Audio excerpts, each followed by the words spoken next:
noite, gente. Já abre sua Bíblia em Ageu, capítulo 2. Vamos dar sequência e hoje terminar, né? São 2 capítulos. Começou semana passada, termina hoje. Ageu está enquadrado aí dentro do que nós chamamos de profetas menores, tá? E, na verdade, nós já falamos sobre isso.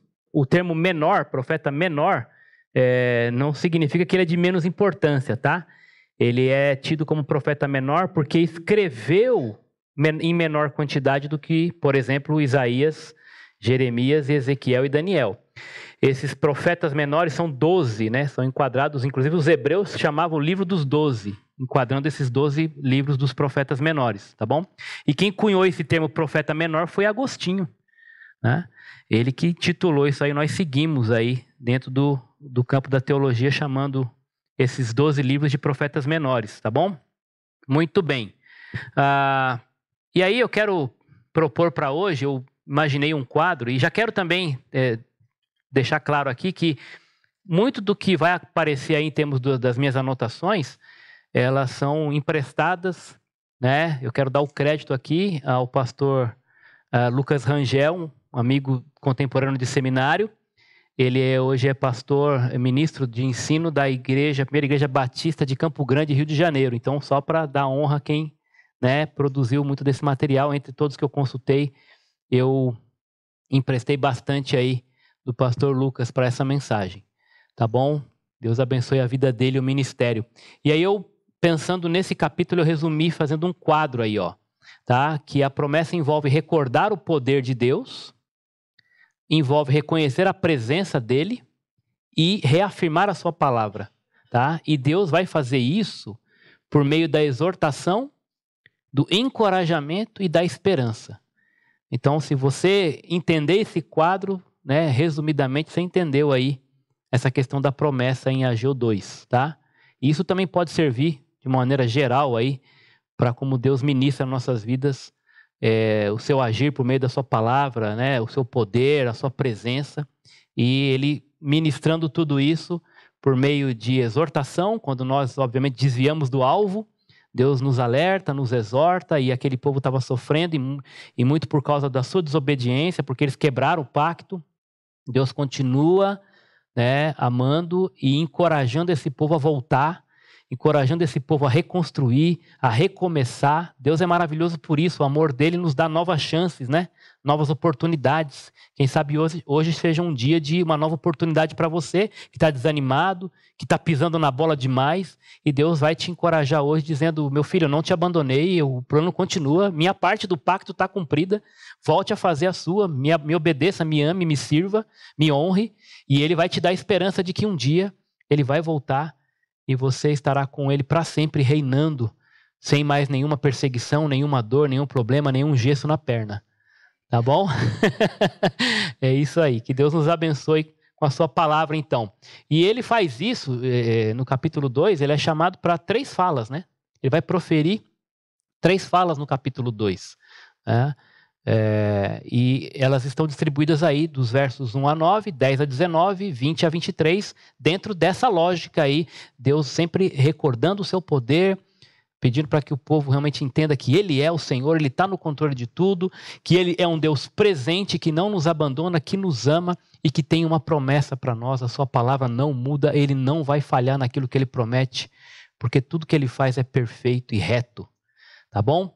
E nós vamos olhar então esse primeiro bloco aí, né, da fala do profeta Ageu, dos versos 1 a 9, tá bom? Tá aí.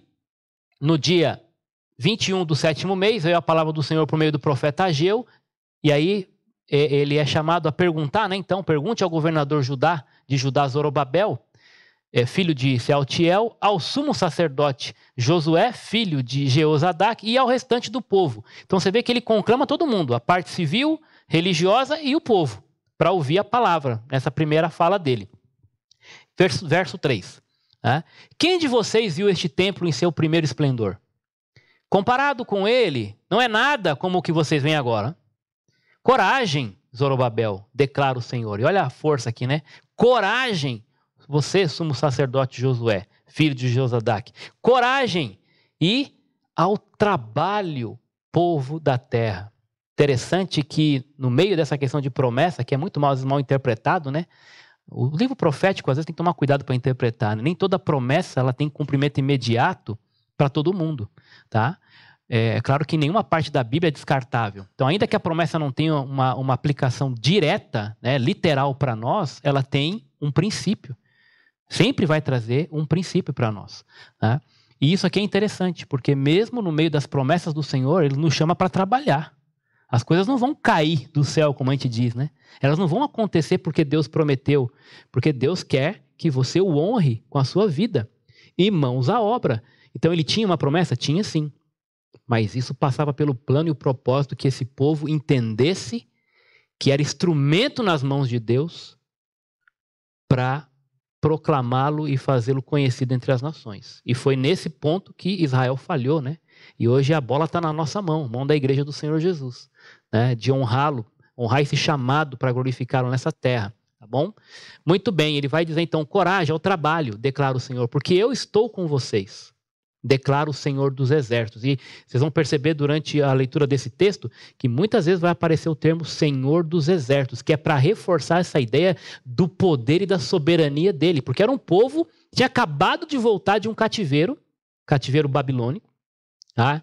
Era um povo que estava sofrendo opressão, muitos não queriam que eles voltassem, havia uma perseguição ali dos samaritanos e dos povos ao redor. Muitos também, quando viram aquela situação, né, acharam que agora estamos livres, né, vamos para casa, está tudo prontinho, né, e chega lá e está tudo destruído. E os caras desanimam, falam, nossa, tem tanto trabalho, né, e muitos nem voltaram, porque já estavam estabelecidos lá, já tinham seus negócios. Falaram, eu vou voltar para começar do zero, né? Apesar de ser a minha casa, preferiam ficar lá, né, debaixo do jugo ali, agora do Império Persa, né?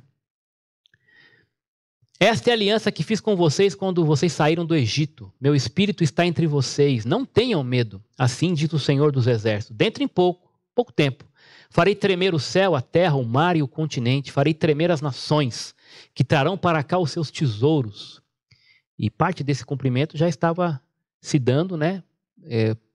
Pelo fato do próprio rei Ciro ter dado esse aval para eles partirem para reconstruir. E isso nós vamos ver também no contexto de Esdras, né, que é contemporâneo aqui de Ageu. Então, o texto diz ali no final do verso 6, né, que ele vai fazer tremer as nações e trarão para cá os seus tesouros e encherei esse templo de glória, diz o Senhor dos Exércitos. Tanto a prata quanto o ouro me pertencem, declara o Senhor, de novo, dos Exércitos. A glória deste novo templo será maior do que a do antigo, diz o Senhor dos Exércitos. E neste lugar estabelecerei a paz. Declara quem? O Senhor dos Exércitos. Eu sou poderoso, eu estou com vocês. Lembra do quadro?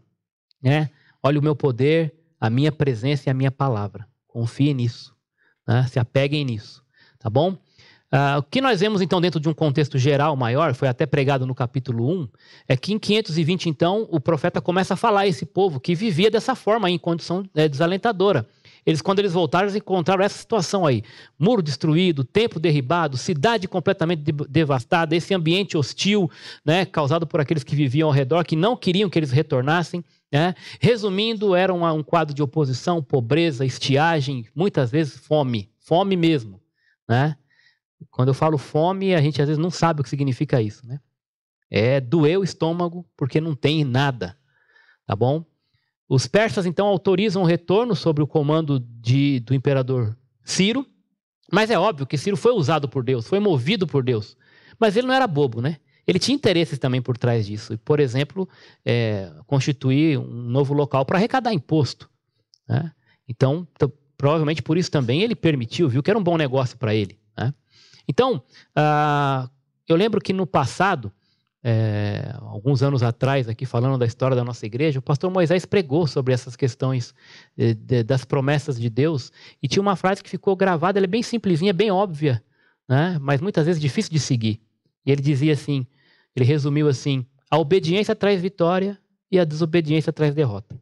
Alguns aqui mais antigos vão lembrar, né? Isso ficou cravado. A obediência, isso aí é a tônica, né, do nosso Deus, a obediência traz vitória e a desobediência traz derrota. É isso, gente. Não tem como você querer que seja o contrário disso, tá? Então, essa promessa, ela sempre foi clara. Se o povo obedecer, vai desfrutar da vida, da terra que mana leite e mel. Mas se esse povo desobedecer, esse povo vai sofrer, vai experimentar aí deserto, escassez, sofrimento, enfim, né? E no capítulo 1, verso 15, então o povo escuta essa exortação e decide voltar para estabelecer os alicerces do templo, tá bom? E acontece isso. No capítulo 2, esse povo olha para aquela questão dos alicerces e ele começa, diante das dificuldades que tinham ali para continuar essa obra, eles começam a desencorajar e tem que ser de novo exortados quanto a mãos à obra. Vocês desanimaram, vocês deixaram as coisas paradas aí por 15 anos, 16 anos. E vocês estão preocupados apenas com o reino de vocês, esqueceram da prioridade, né, que sou eu. Então Deus vem exortar esse povo e dizer, vamos lá, mãos à obra, vamos continuar. Né? E é isso que vai acontecer ali. E vamos para Esdras agora, que eu falei que é contemporâneo, ali no contexto histórico. Abre sua Bíblia lá em Esdras capítulo 3, e depois que eles estiveram ali 16 anos, né, antes de lançar os alicerces, quando eles vão começar isso aí, o que acontece lá? Vamos lá para o verso 10 de Esdras 3. Esse é o contexto histórico para nós chegarmos aí onde nós estamos hoje, no capítulo 2. Verso 10. Quando os construtores lançaram os alicerces do templo do Senhor, os sacerdotes com suas vestes, suas trombetas, e os levitas, filhos de Asaf, com símbolos, tomaram seus lugares para louvar o Senhor conforme prescrito por Davi, rei de Israel. Então vocês percebem aqui que está preparada a festa, né?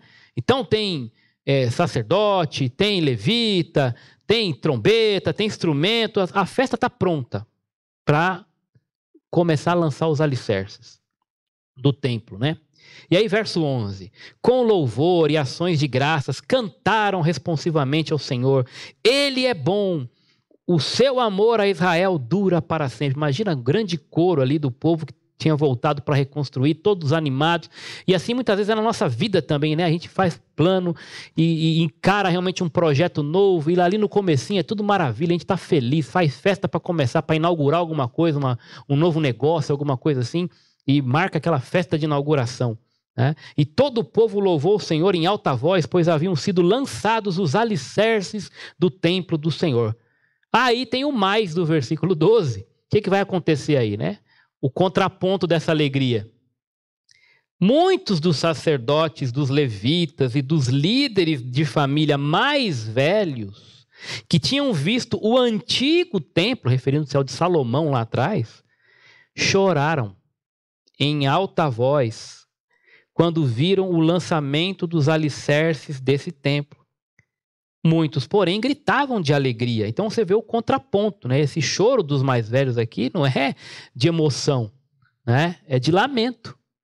Porque na cabeça deles estava a imagem do primeiro suntuoso e grandioso templo de Salomão, que era extremamente mais equipado, luxuoso do que esse que estava. Esses alicerces estavam sendo feitos com material de segunda mão, né? Tudo ali meio largado. Não era possível, verso 13, distinguir entre o som dos gritos de alegria e o som de choro, pois o povo fazia enorme barulho, o som foi ouvido a grande distância. Então, o que aconteceu? Ficou um clima meio estranho ali. Os mais jovens se alegrando, porque pela primeira vez estavam contemplando aquele fato de estarem reconstruindo, né, o templo. Os mais velhos estavam lembrando do antigo templo, falando, meu Deus, isso aqui nada a ver. Nossa, como tá feio, né? Que coisa ridícula perto daquilo tudo que eu vi lá atrás. E aí vem um alerta para nós. Né? O primeiro grande alerta de hoje é cuidado com esse saudosismo. Né? Essa ideia de ficar tendo saudade nesse sentido negativo, de se apegar e se paralisar pelas coisas que foram boas lá atrás. Tá? Nós não devemos ter saudade, nós devemos imitar a fé dos nossos pais. Isso sim é pedido para nós. Olhar para aquilo que foi bom, imitar essa fé e bola para frente. Tá? É bom ter lembranças, mas eu não posso deixar, eu não posso ficar lamentando hoje, porque eu não posso viver como eu vivia ontem. As coisas mudam, às vezes vem problemas. Né? Vem Dias difíceis. E se eu ficar, mas lá na época da minha avó, nessa igreja, era outra coisa. Olha, na época que essa igreja tinha tantos anos, era assim. Ai, como mudou. Ai, não sei o quê. Então, cuidado com isso. Esse tipo de saudosismo que paralisa, né, que é negativo, que desanima os mais novos, que estão cheios de força querendo fazer. E tem gente que não precisa nem ser tão velho, não. Que tem esse espírito negativista, né, de ficar sempre vendo e colocando empecilho nas ideias dos outros. Não ajuda, ainda atrapalha quem quer ajudar. Aí fica sempre olhando assim, mas isso acho que não vai dar certo. Não, mas se fosse você, eu não mexia com isso não. E tem gente que está toda animada no projeto e sempre chega aquele para colocar um mais, um si. Claro que nós temos que ponderar, claro que nós temos que planejar, claro que nós temos que olhar para trás e pegar os bons exemplos. Mas, de novo, cuidado com esse saudosismo negativista, paralisador, né? Que é como um câncer, que só vai corroendo a esperança, a fé daqueles que estão empolgados em trabalhar. Às vezes você participou de um ministério e não foi do jeito que você queria, você saiu e fica desanimando quem quer entrar. Né? Às vezes você ouviu alguma coisa lá atrás de pequeno grupo numa outra igreja, ou até mesmo aqui, teve alguma decepção, e não quer participar e fica desanimando quem quer. Você não sabe como é que as coisas estão hoje? E como deveriam ser, porque o mais importante é fazer a vontade de Deus. A forma a gente vai mudando, né, para ir ajustando. Os tempos mudam mesmo. Né? Cuidado com isso. Aqui é uma palavra para você que é mais velho mesmo, que já passou por coisas, que já trabalhou, talvez você deixou um ministério lá atrás, está aí sentadão, né, esquentando o banco, e aí fica, ao invés de incentivar e deixar Deus usar a sua vida porque você não é inútil, né, você fica ainda desanimando quem quer trabalhar. Tá bom? Cuidado com isso. As circunstâncias, elas são muitas vezes fonte de desencorajamento. Né? Mas Deus está mostrando para eles aqui, conforme aquele quadro, que Ele é poderoso. Tá? Que Ele é poderoso. Então, que nós temos que nos apoiarmos nessa certeza de que Deus está conosco. Esses versos 4 e 5 de Ageu 2 mostram que Deus, ele tem poder para abalar as estruturas da terra. Ele está no controle, ele é soberano. E ele chama esse povo, vamos trabalhar, gente. Eu estou com vocês. Olha que interessante lá em Êxodo. Abre sua Bíblia lá em Êxodo 33. Olha que palavra maravilhosa que Deus dá aqui para Moisés. Aqui nesse contexto também, né, de um grande projeto, né, de libertação, de conduzir o povo né, para a terra prometida e tal. Êxodo 33, versos a partir do 12. Disse Moisés ao Senhor, tu me ordenaste, conduz este povo, mas não me permite saber quem enviarás comigo. Disseste, eu conheço pelo nome, de você tenho me agradado. Se me vês com agrado, revela-me os teus propósitos, para que eu te conheça e continue sendo aceito por ti. Lembra-te de que esta nação é o teu povo.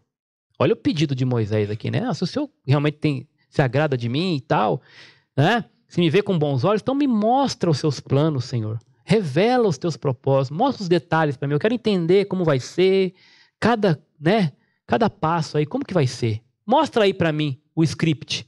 O que Deus responde para ele? Respondeu o Senhor no 14, eu mesmo o acompanharei e lhe darei. Que exortação, né? Que palavra. Moisés está pedindo para Deus, eu quero, Senhor, que o Senhor me mostre os seus propósitos. E Deus está falando, não, Moisés, calma. O mais importante é você saber uma coisa. Eu não estou aqui eu não vou dizer como vai ser cada dia, cada passo. Eu não vou mostrar né? Eu não vou mostrar a planta aqui do projeto para você, não. Só quero que você entenda uma coisa. Eu vou estar com você. Isso basta, cara.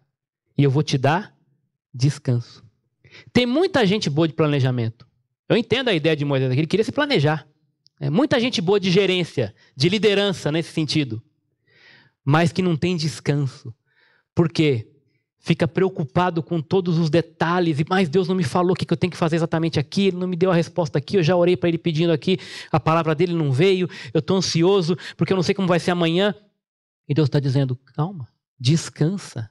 Basta a minha presença.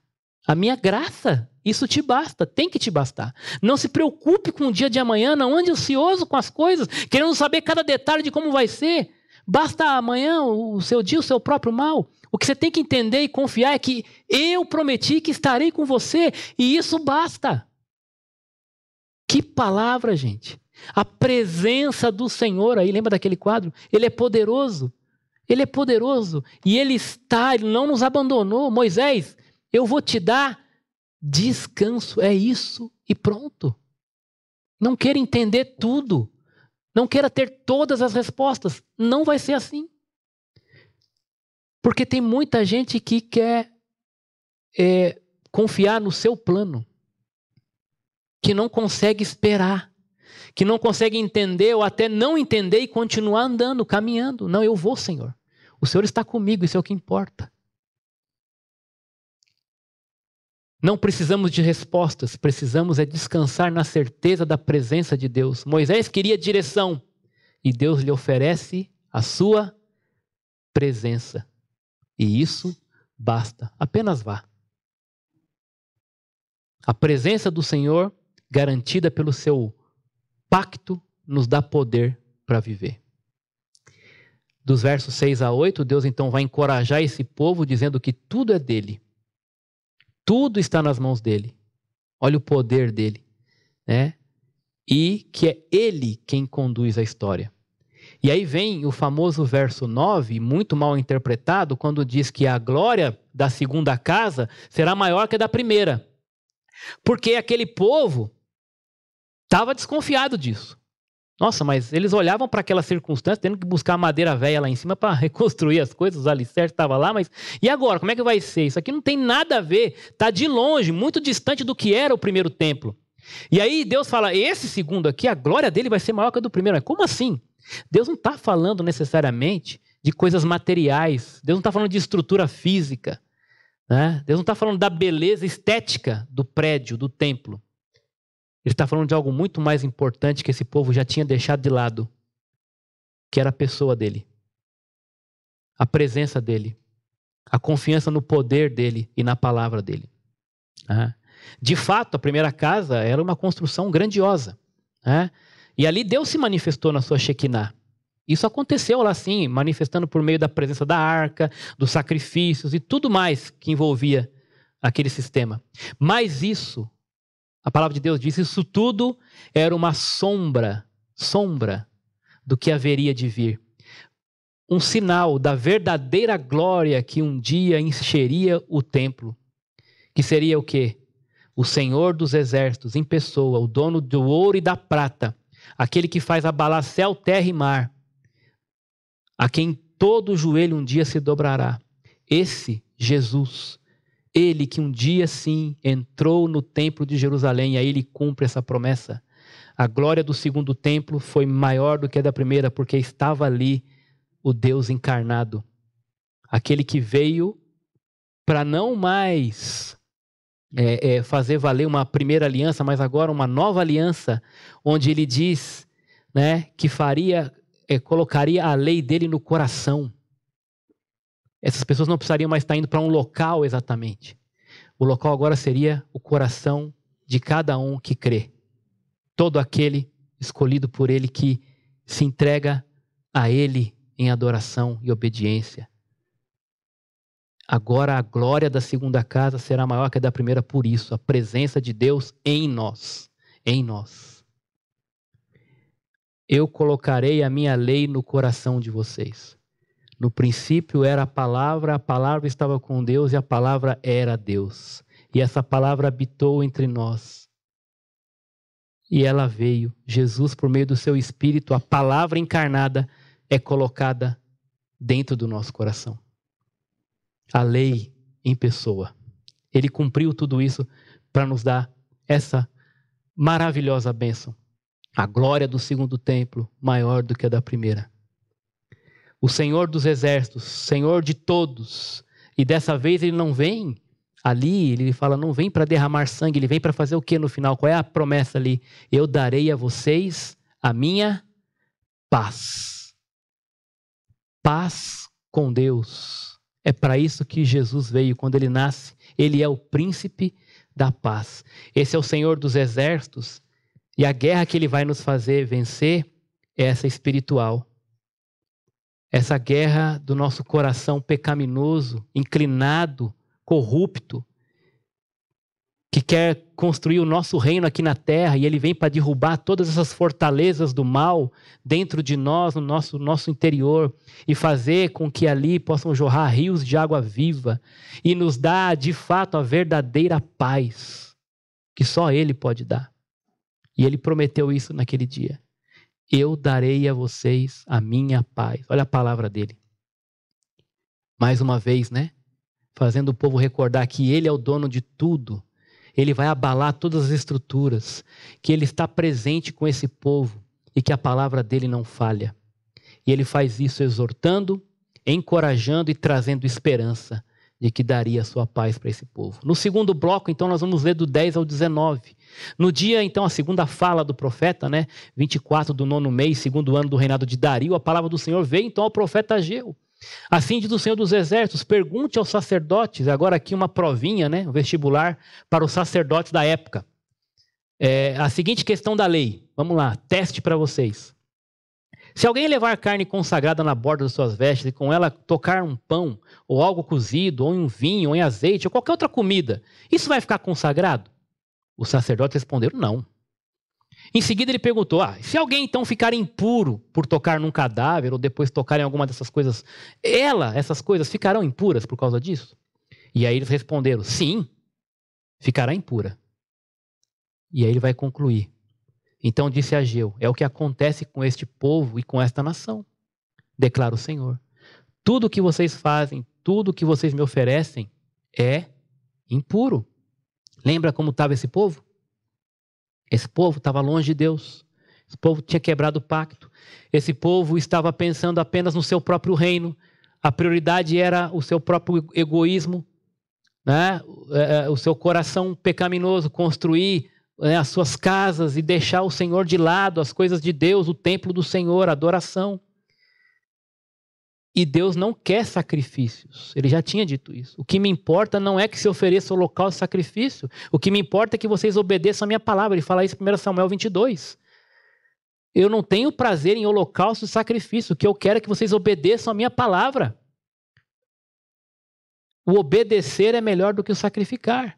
E eles estavam impuros porque estavam sacrificando com o coração longe de Deus. Tudo que estavam tocando, Deus não aceitava nada de oferta deles. Porque eles estavam longe do Senhor. O coração deles estava inclinado para os seus próprios prazeres, para as suas ambições egoístas.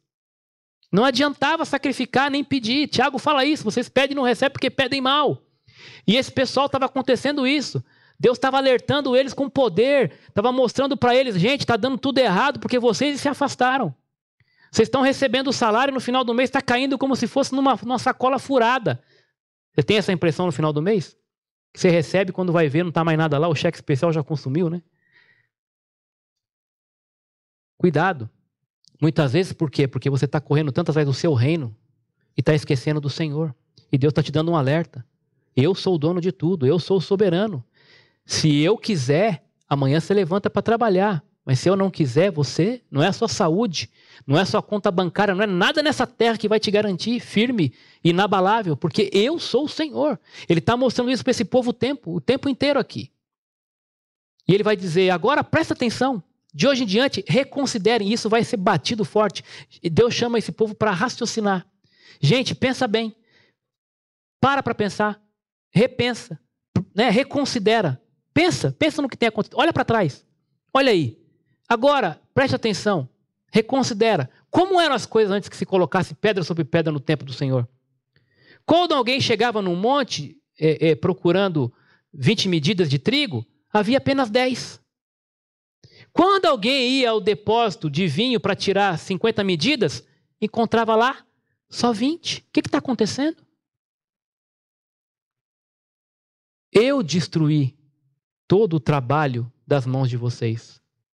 Muitas vezes Deus vai permitir que coisas dessas aconteçam para nos dar um alerta. Presta atenção. Não é você que está no controle. As coisas não serão do seu jeito. Você não foi salvo para viver desse jeito. Reconsidera, pensa, entenda, eu sou o Senhor. Olha o que eu fiz. Deus fala, eu destruí o trabalho das mãos de vocês com mofo, ferrugem, granizo, não está dando certo. Mas vocês mesmo assim não se voltam para mim. A ficha ainda não caiu, para pensar. A partir de hoje, dia 24 do 9º mês, atentem para o dia em que os fundamentos do templo do Senhor foram lançados. Quando vocês começam a voltar a fazer aquilo que eu mando, a me obedecer, olha o que acontece. A partir de hoje, ainda há alguma semente no celeiro?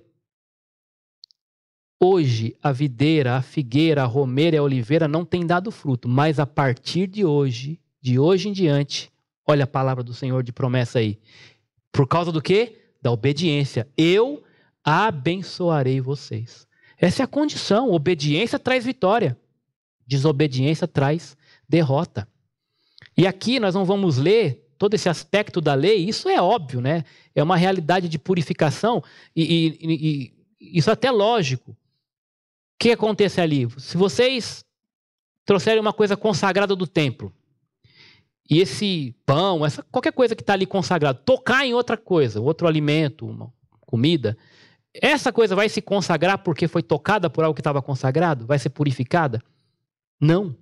Mas se for o contrário, se vocês pegarem, né, e se tornarem impuros, ou tocarem um cadáver, ou, enfim, de alguma maneira vocês se tornarem impuros, e tocarem em algo que está puro, aquilo vai se contaminar? Sim. Isso é até uma certa lógica nisso. Acabamos de vir de uma pandemia. Né? E o que acontecia? Quando alguém estava contaminado pelo vírus, tinha contato, espirrava, tocava de alguma forma ali, perto de alguém que não estava bem, o que acontecia? Poderia transmitir a doença. Mas o contrário não acontecia. Quem estava bem, encostava quem estava mal, não curava quem estava mal porque encostou. Você vê como é a corrupção. O mundo é assim. Tá?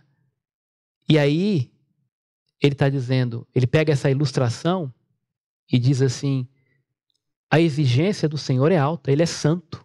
Deus não comunga com pecado. Até o sacerdote, um animal, quando era escolhido, esse animal tinha que ser um animal perfeito, puro, separado, limpo.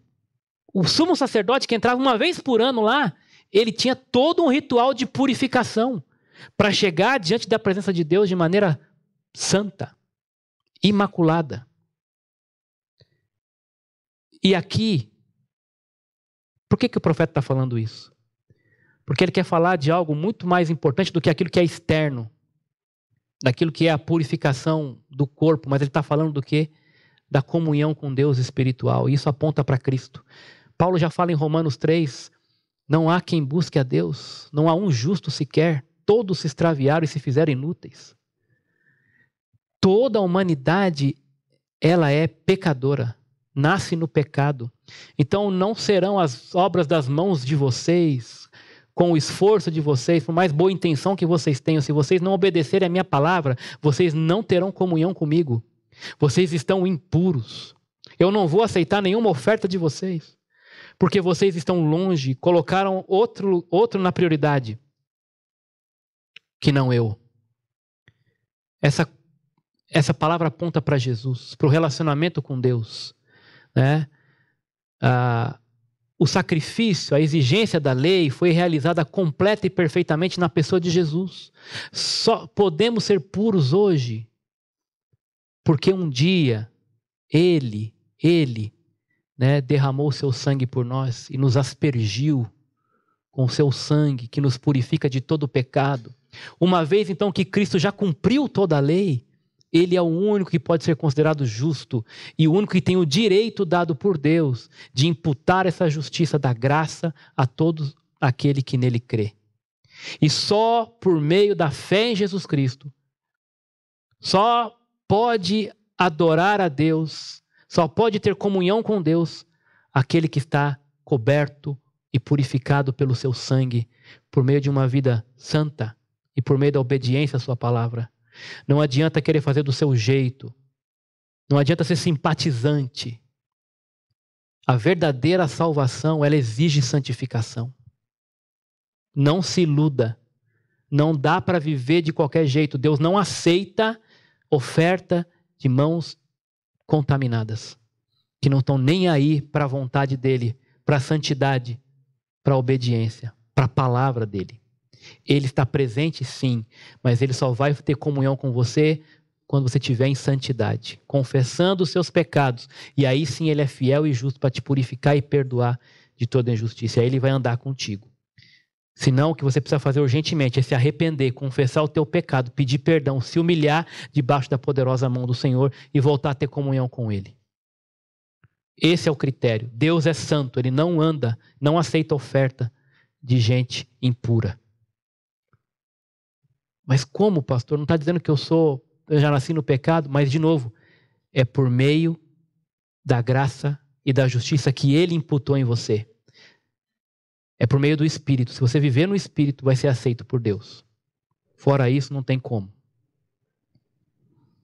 Olha de novo aqui, né, a ênfase. Considerem, prestem atenção, escutem, reconsiderem os vossos caminhos. Faz um autoexame aí você. Reconsidera que caminho você tem trilhado. Pensa na tua própria realidade.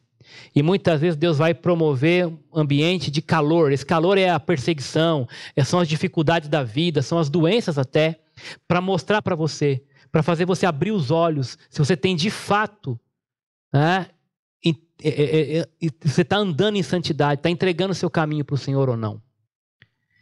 De hoje em diante abençoarei vocês. O pedido egoísta não será atendido, mas uma vez que alinhamos a nossa vida com o seu propósito, vivemos em santidade, imitando a Cristo, as bênçãos serão sem medidas e frutíferas. Agora, entenda, não para você, para o seu reino, porque o mundo não é para você. O mundo é para Ele, tudo é por Ele e para Ele. Então essas bênçãos vão ser para produzir frutos e muitos frutos, para a glória dEle, para a honra dEle, para o crescimento do reino dEle. Não perca isso de vista. Promessa que Ele faz, é claro que ela nos abençoa e nós somos muito felizes, mas não quando o nosso reino é engrandecido por meio dessa promessa, mas porque ela vai resultar em engrandecimento do reino dEle, em promover a glória do nome dEle. Isso é felicidade. Se você está pensando em qualquer coisa diferente disso, essa não é a promessa bíblica que Deus tem para nós. Não é para o nosso deleite pessoal, como aquele povo estava fazendo ali naqueles dias, cuidando das suas coisas, suas casas apaineladas. Não é esse tipo de prosperidade que Deus quer. Ele vai levar você para uma prosperidade que vai ver o reino dele crescer. Isso é ser próspero. Claro que isso pode passar por muita coisa que é, né, aos olhos humanos, boas em termos materiais, de prosperidade de renda, de família, de saúde, mas tudo devolvendo aos pés dele. Senhor, é teu. Usa a minha vida. Lembrando, recorda do poder dele, reconhece a presença dele e reafirma a palavra de esperança dele, né? Exortação, encorajamento e esperança. E por fim, versos 20 a 23. A palavra do Senhor veio a Ageu pela segunda vez no mesmo dia. Diga a Zorobabel, governador de Judá. Agora, lembra, é só Zorobabel que está na jogada, né? Não vai falar mais nem para Josué, nem para o povo. Agora é específico para a pessoa de Zorobabel. E ele vai dizer o seguinte: derrubarei os tronos e destruirei o poder dos reinos estrangeiros. Virarei os carros e os seus condutores. Os cavalos e seus cavaleiros cairão. Cada um pela espada do seu companheiro, hein? Não é nem pelo exército inimigo, não. Deus vai confundir, mostrando o poder dele aqui, né? Vocês não vão precisar nem mexer nada. Eles mesmos vão se... né? Mas, gente, olha para isso e vê os dias de hoje. Né? Infelizmente, até no meio de gente que se chama povo dele. O povo não precisa de inimigo mais. Eles estão se matando entre irmãos. Não é isso? Essa ganância, esse egoísmo, o pecado faz isso. Deus permite, em Romanos ele fala isso: eu vou deixar que vocês sigam o próprio caminho de vocês. Isso vai ser suficiente para vocês se autodestruírem. Vocês não vão precisar de ninguém batendo na cara de vocês. Vocês mesmos vão se matar. Por quê? É o coração longe de Deus. E ele vai fazer com que isso aconteça com os inimigos. Cada um pela espada do seu próprio companheiro. Naquele dia, uma expressão escatológica, declara o Senhor dos Exércitos, e aqui é um ponto interessante para entender profecia, né? Eu o tomarei. Ele está falando agora aqui para Ageu dizer isso para Zorobabel. Meu servo Zorobabel. Esse é um outro termo que nós vamos ver também bem forte. Meu servo. Filho de Sealtiel, declara o Senhor, e farei de você um anel de selar, porque o tenho escolhido, declara o Senhor dos Exércitos.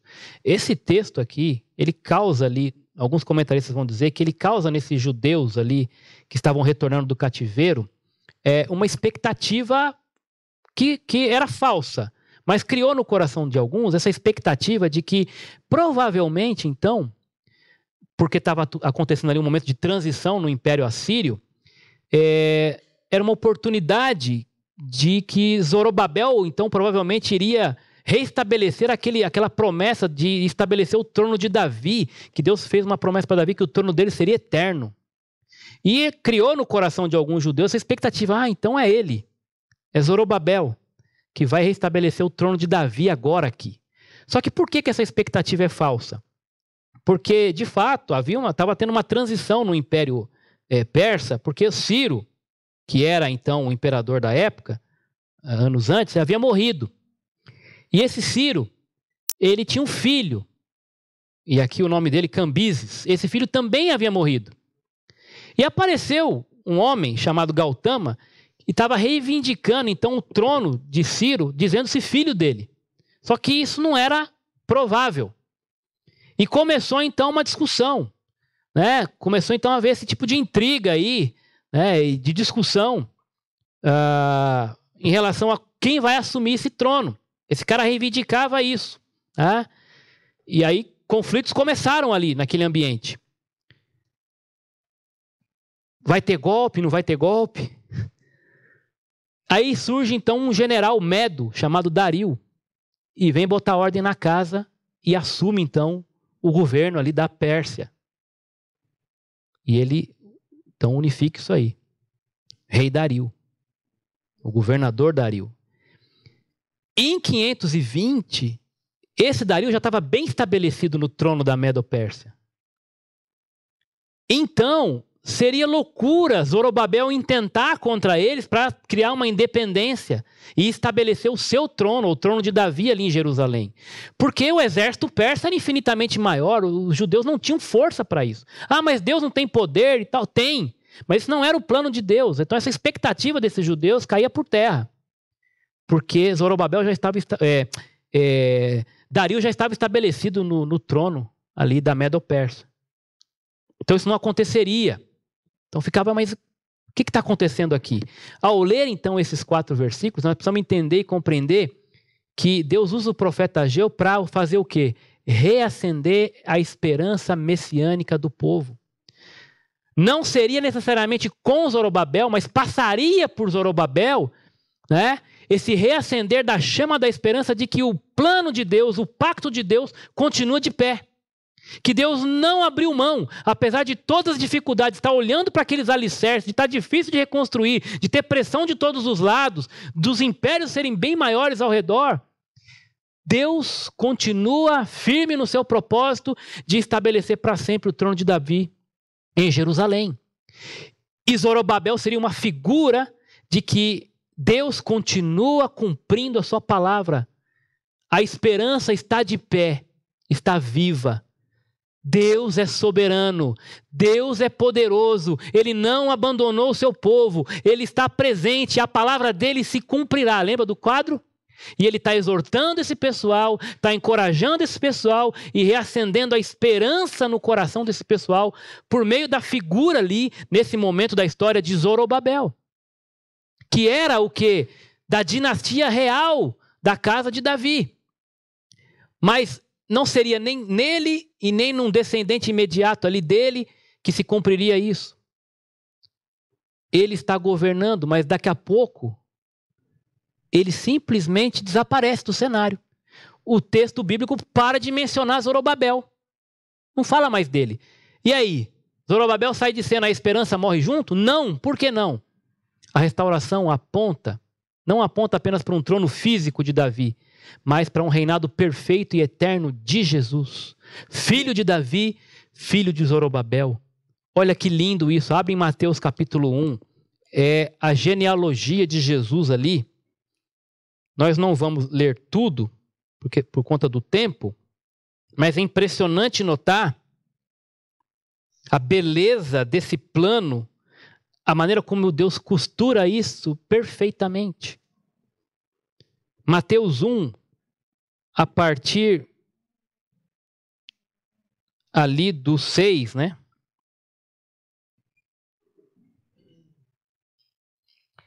Vai falar das gerações. Jessé gerou o rei Davi. E aí o texto continua dizendo, Davi gera Salomão, cuja mãe tinha sido uma mulher de Urias. E aí vai no 7, né? Salomão, Roboão, e assim vai, e assim vai, e assim vai. Aí você pula comigo até o 12. Gente, gerando gente, que vai chegar no 12. Depois do exílio da Babilônia, Jeconias gerou Salatiel. E Salatiel gerou quem? Zorobabel. E aí então, Zorobabel gera Abiúde, e Abiúde gera Eliaquim, e o texto continua, vai gerando. Aí nós chegamos no verso 16. Jacó, não aquele Jacó lá, o pai da fé, o patriarca, né? O outro Jacó, né? Versículo 16. Esse Jacó então gera José, marido de Maria, da qual nasceu quem? Jesus, que é chamado o Cristo, o ungido, o Messias. Assim, verso 17, ao todo, houve 14 gerações de Abraão a Davi, 14 de Davi até o exílio e 14 do exílio até Cristo. Nós estamos na metade do caminho aqui, em Zorobabel. Né? E Deus está mostrando, o plano continua. Não percam a esperança, continuem trabalhando, olhem para frente. Eu sou poderoso, a história está nas minhas mãos, eu dirijo cada detalhe dela, eu não abandonei vocês, eu estou presente, meu espírito estará com vocês. Sejam fortes, trabalhem, reconsiderem o que vocês têm feito e voltem para o Senhor. E ali, quando vocês voltarem a me obedecer e cumprir minha palavra, eu vou derramar as bênçãos sobre vocês. Deus cumpre a promessa do reinado perpétuo que ele fez a Davi em Jesus. E isso passa na esperança do povo judeu por Zorobabel. E aí termos são importantes aí direcionados a ele, né? Que se faz paralelo com a Bíblia como um todo. O termo naquele dia, um dia futuro em que o Senhor cumprirá, né? Ou cumpriria a sua promessa. Naquele dia, e ele chama Zorobabel de meu servo, e esse termo, quando o judeu daquela época olhava e lia esse termo, a mente dele remetia até Isaías, onde o termo servo do Senhor é usado muitas vezes, o servo sofredor, para se referir a quem? A expressão profética mais completa em relação à esperança messiânica. O servo do Senhor é diretamente relacionado ao Messias prometido. Quem é então o servo do Senhor? É Cristo. Todas as promessas feitas relacionadas ao servo do Senhor se cumprem perfeitamente em Jesus Cristo. O texto então fala, o meu servo Zorobabel, mas na cabeça do judeu, né, na hora em que a mente dele vai para Isaías, então ele percebe que Zorobabel é parte desse cumprimento, mas não pode ser todo o cumprimento, porque ainda haveria de vir um outro servo do Senhor que cumpriria totalmente essas promessas. Quando ele fala que você é meu anel de selar, ele está se dirigindo a Zorobabel como um instrumento da confirmação dessa promessa que seria cumprida em Jesus futuramente. A gente fala que o evangelho, então, não existe evangelho no Antigo Testamento. Existe. O verso 23 é puro evangelho, porque ele aponta para uma pessoa. Ele aponta, prefigura em Zorobabel, uma boa notícia ali é dada, e a boa nova ali é a boa nova do Evangelho, apontando para o Cristo, para o Messias, reacendendo essa esperança nesse povo. Eu quero ler com vocês Mateus 24, onde isso será cumprido.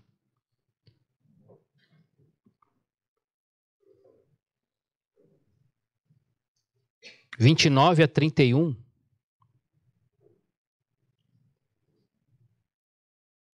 Imediatamente após a tribulação daqueles dias, o sol escurecerá, a lua não dará sua luz, as estrelas cairão do céu, e os poderes celestes serão abalados. Então aparecerá no céu o sinal do Filho do Homem, e todas as nações da terra se lamentarão, e verão o Filho do Homem vindo nas nuvens do céu, com poder e grande glória. E ele enviará os seus anjos com grande som de trombeta, e estes reunirão os seus eleitos dos 4 ventos, de uma a outra extremidade dos céus. A esperança restaurada sonha com este dia. Glória, glória, aleluia. Vencendo, vem Jesus. Você acredita nisso? Vencendo, vem Jesus. Essa é a esperança. Recorde esse poder de Deus.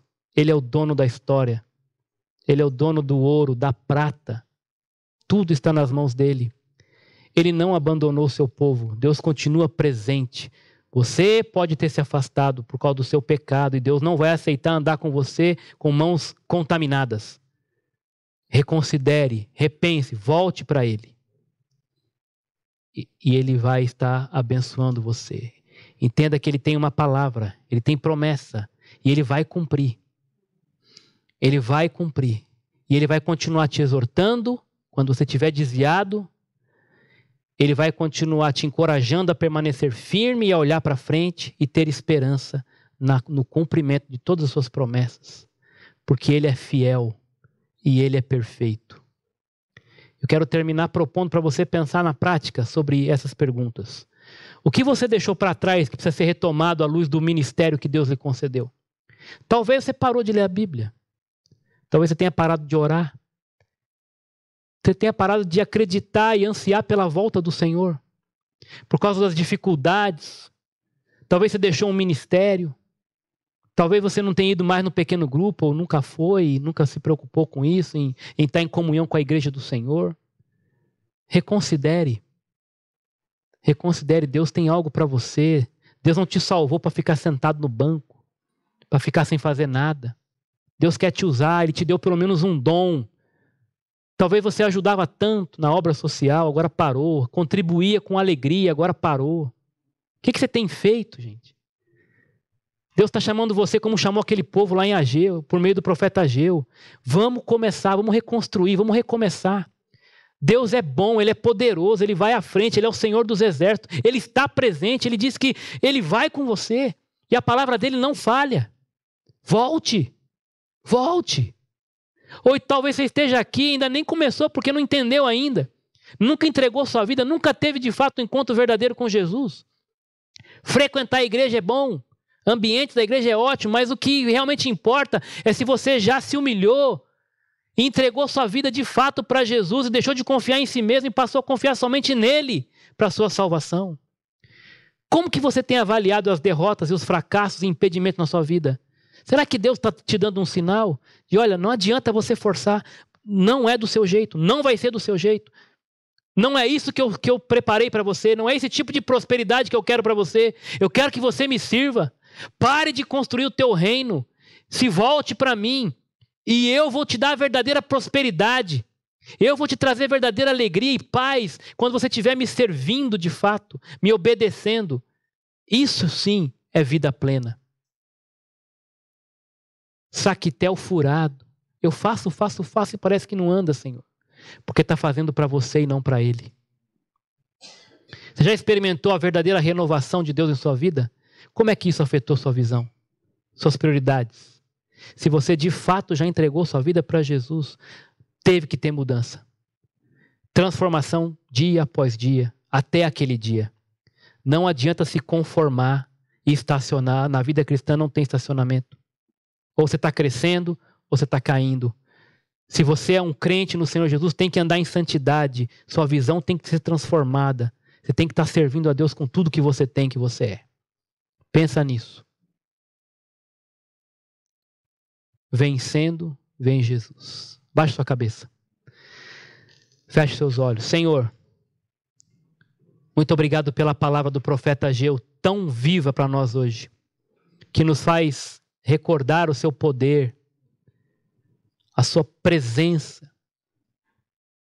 Reconhecer que o Senhor está perto de nós, que o Senhor é um Deus bondoso, que nos dá novas oportunidades. E reafirmar a tua palavra de esperança, que o Senhor vai voltar, que as suas promessas serão cumpridas, que o Senhor estará conosco todos os dias e nos dará descanso e paz, que o Senhor é o dono de tudo, do ouro, da prata, que o Senhor vai abalar as nações. Mas o que o Senhor pede de nós é uma vida santa, de obediência, para que o Senhor possa nos abençoar. Nos ajude a entender isso, Pai.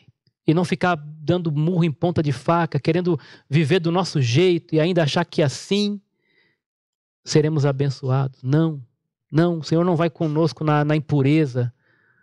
O Senhor não vai conosco. Nos ajude a ter esse pensamento, nos ajude a prestar atenção nisso, reconsiderar a nossa vida, se estamos andando nos caminhos que o Senhor preparou para nós. Tenha misericórdia de nós, Pai.